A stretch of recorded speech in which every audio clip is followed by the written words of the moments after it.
আমার ছেলের ব্যাপারে আমি যেটা বলতাম যে তুমি তো হিরো হতে পারো, তো ও বলতো যে না আমি ডিরেকশনে বেশি ভালো লাগে, ফটোগ্রাফি করতে চায়, এডিটিং করতে চায়।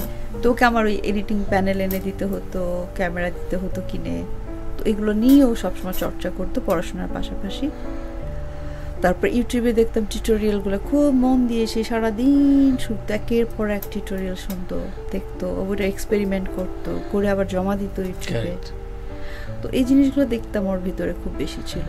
তো আলটিমেটলি ও কিন্তু যখন ক্লাস 7, 8, 9-এ পড়ে তখন সে মেকিংয়ের অনেকগুলো পার্ট সে বুঝে ফেলছিল, ভালো করা শুরু করেছিল। তো স্বল্প পরিসরে তাকে যে যতটুকু সাপোর্ট দিতে পেরেছি ও ততটুকুর মধ্যে ভালো করার চেষ্টা করেছে। তখন আমি বললাম যে দেখো তোমাকে যদি পড়তেই হয়, এটার উপরে যদি পড়তে চাচ্ছ তাহলে তুমি স্টোরি তোমাকে বিল্ড আপ করা শিখতে হবে।